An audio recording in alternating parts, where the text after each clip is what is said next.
Amistad, the story of a slave ship. In August of 1839, two officers on a Coast Guard ship spotted something strange in the waters off Long Island. It was a ship, long and black.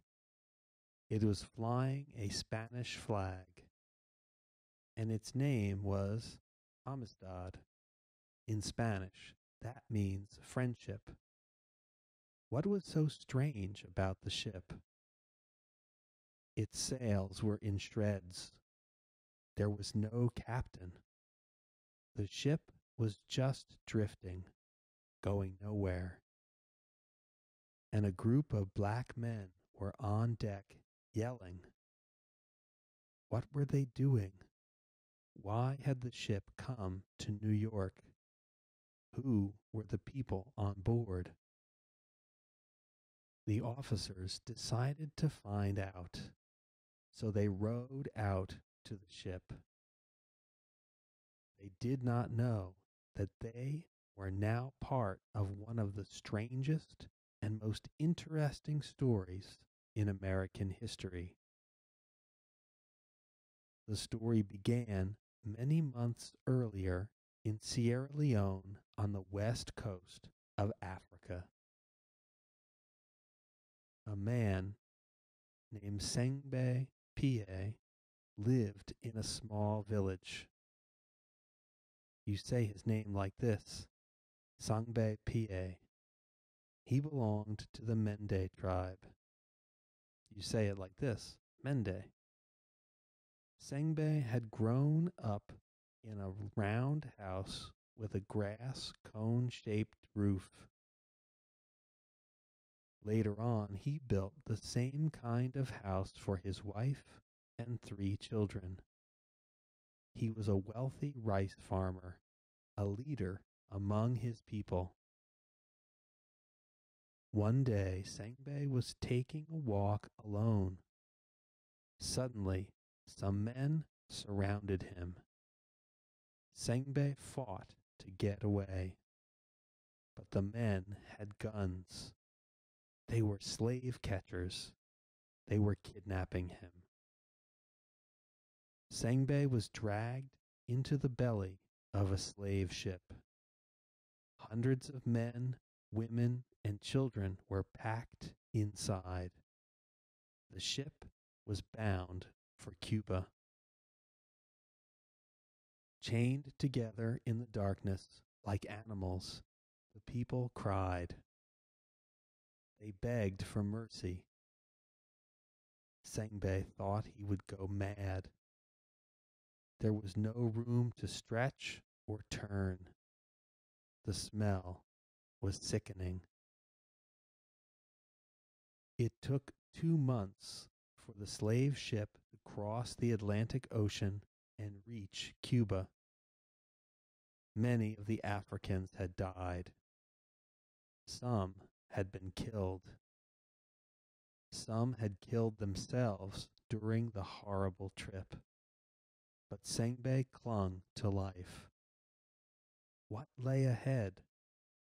That he did not know.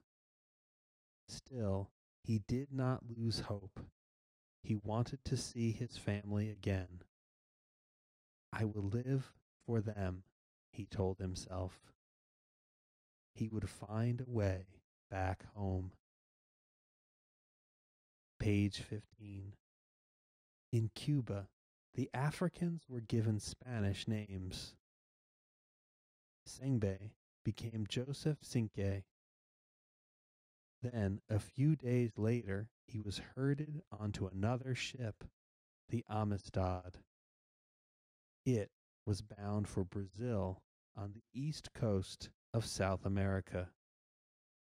New slaves brought high prices there. Cinque tried to tell the sailors that he was not a slave. He and the others were not animals. The captain didn't listen. He whipped Cinque instead. On board the ship, Cinque told the others to be brave, be strong, survive. He would find a way to free them. In the rotten wood of the hold was a loose nail. Cinque had a plan. He worked and worked to pull the nail out of the wall that held the chains. His hand was bloody and sore, but it was free. He was able to unlock the chains and free his other hand. Quietly and quickly, the other Africans freed themselves. Under cover of night, the Africans attacked. Swiftly, deadly, they found sharp knives and killed the captain. Then they killed the cook. Sailors leaped overboard. Some escaped in lifeboats. Only 2 Spanish sailors remained on the ship. Cinque used sign language. He told them, "Sail us back to Africa or die." The sailors agreed, but they had a plan of their own. To return to Africa, Amistad had to sail east. During the day, the ship sailed east toward the rising sun. But at night, the Africans could not tell which way the ship was heading. So at night, the Spanish sailors headed north. Day in, day out. The ship zigzagged up the eastern coast of the United States. By August 1839, the Amistad had reached the waters off the coast of Long Island. That was when the 2 U.S. officers spotted the ship. On board the Amistad, the officers asked the Spanish sailors what had happened. The sailors said the Amistad was a slave ship. They told how Joseph Cinque and 53 other slaves had killed the captain and taken over the ship. The sailors were hostages. All that was true. But the 2 Spanish sailors claimed that the Africans had been born in Cuba. That was a lie. That may seem like just a little lie, but it made a big difference. In 1839, in the United States, people could still own slaves in many states. Slavery didn't end for good until 1865. But already some laws put limits on slavery. It was against the law to kidnap Africans and make them slaves. That was exactly what had happened on the Amistad. Cinque did not know about U.S. laws. How could he? He didn't even know where the Amistad had landed. But one thing he was sure of: the Spanish sailors were lying to the other white men. The Amistad was taken to the nearest big port. That was in Connecticut. A judge said the Africans had committed a terrible crime. They were charged with murder and mutiny. That meant taking control of the ship. A trial was set for September 1839. No bail. Everyone was put in jail in New Haven, Connecticut, even the children. People stood in long lines and paid money to gawk at the Africans. Women giggled, and grown men made faces. They acted like it was a silly circus sideshow. Cinque thought these people were just as strange. He and the other Africans turned their backs to them. Alone in his jail cell, Cinque worried. Would he ever see home again? He wasn't so sure anymore. What Cinque didn't know was that the Africans had friends in this strange country. Many people in northern states believed slavery was a sin. They were called abolitionists. They wanted to abolish or end slavery. Some abolitionists heard about the Amistad. They didn't believe the Spanish sailor's story. If the blacks on the Amistad were born in Cuba, why didn't any of them speak Spanish? They must have been kidnapped from Africa illegally. The abolitionists found a famous lawyer to help the Africans. His name was Roger Sherman Baldwin. He too was against slavery. His grandfather had signed the Declaration of Independence. Baldwin knew the job wasn't going to be easy. First of all, he couldn't talk to his clients. In fact, he didn't even know what African language they spoke. Baldwin tried using sign language. That didn't work. Baldwin drew pictures in the dirt. That was no better. Cinque knew this man wanted to help, but he too felt helpless. Then Baldwin learned that Cinque's language was Mende. That was a start. He found a black man who spoke Mende. His name was James Covey. He too had been kidnapped from Africa. But Covey was lucky. He was set free and had become a sailor. Through Covey, Baldwin and Cinque could finally understand each other. "We want to be free," was the first thing Cinque told Baldwin. Then Cinque told the whole terrible story. Yes, Baldwin now knew that the Africans had been kidnapped. This was the heart of what he would say in court. On January 8th, 1840, a trial began. The New Haven courthouse was packed. Baldwin said the Africans were free people, not property, not animals. They had been kidnapped. On the Amistad, they had been defending themselves. The same as any man here would, Baldwin said, in the crowded courtroom. During the 6-day trial, Cinque and some of the other Africans took the witness stand. They were farmers and craftsmen, fathers and sons, daughters and sisters. They were members of a community.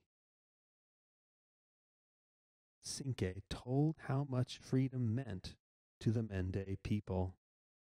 They loved art, music, and dance. Just as in the United States, the Mende believed in laws to govern people. They had judges and juries.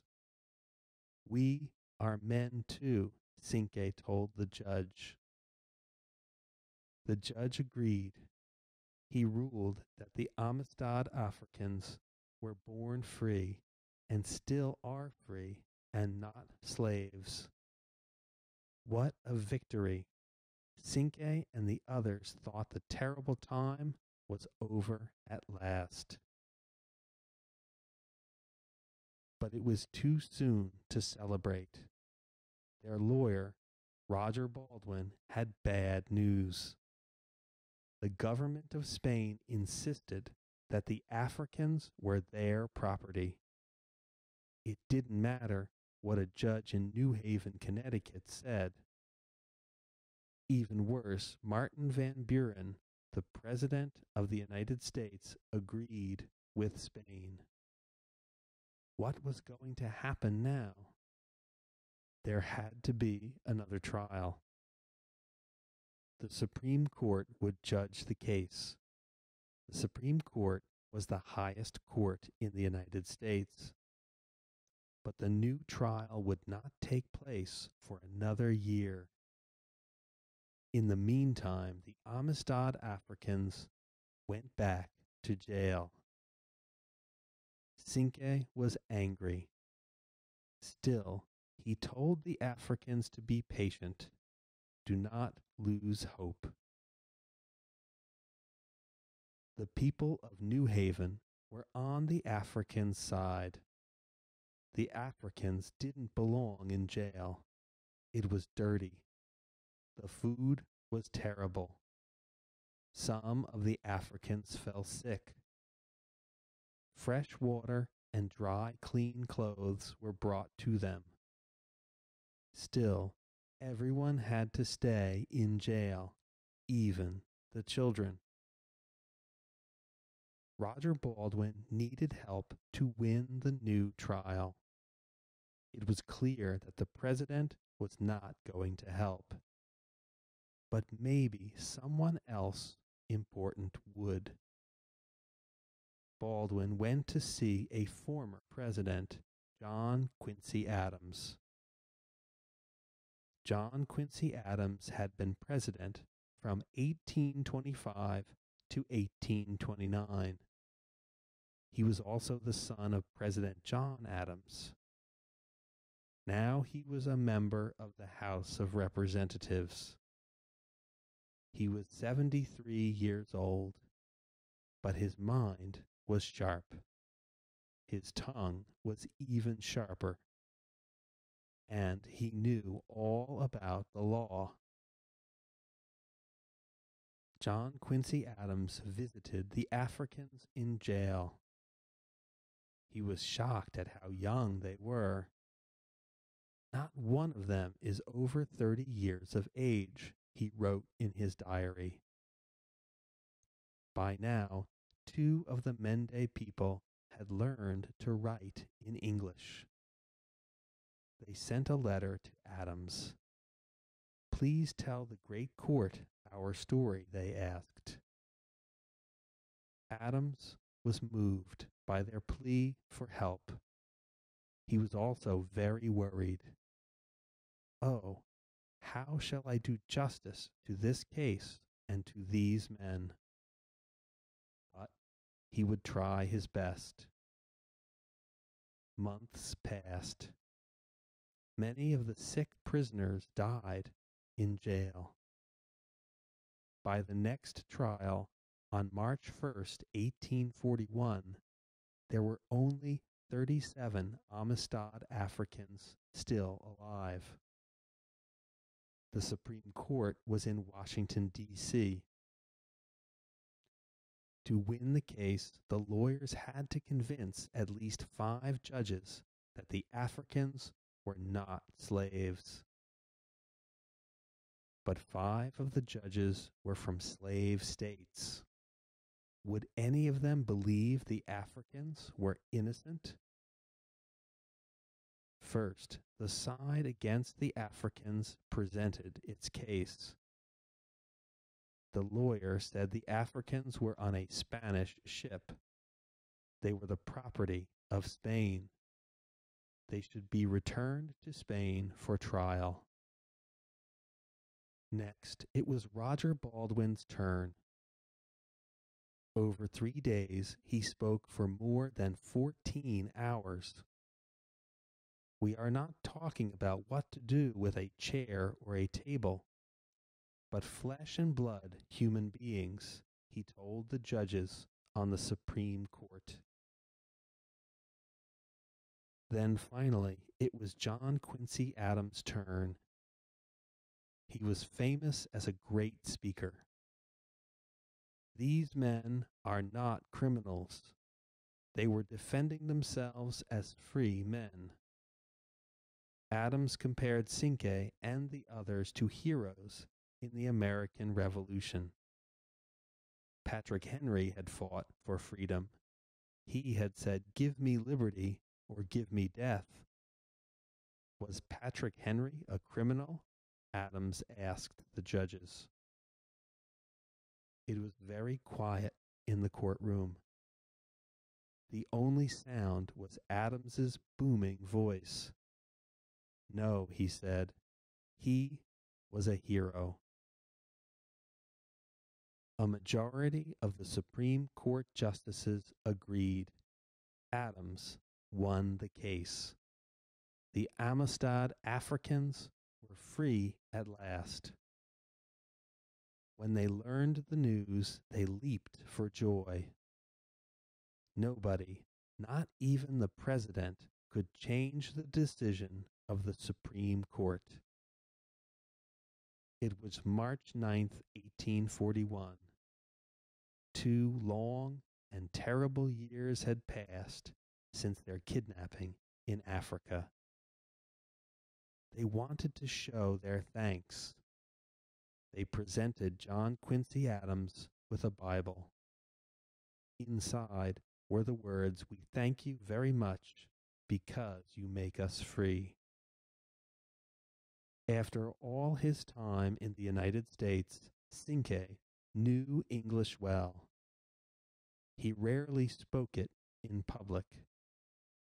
However, when it was time to say his goodbyes, his words were in English. "My friends," he said, "I thank you all." Cinque and the others set sail from New York on November 27th. The ship was named the Gentleman. James Covey, the Mende sailor and translator, returned to Africa with them. They arrived in Freetown, Sierra Leone, on January 11th, 1842. They were home at last. No one really knows what happened to Cinque.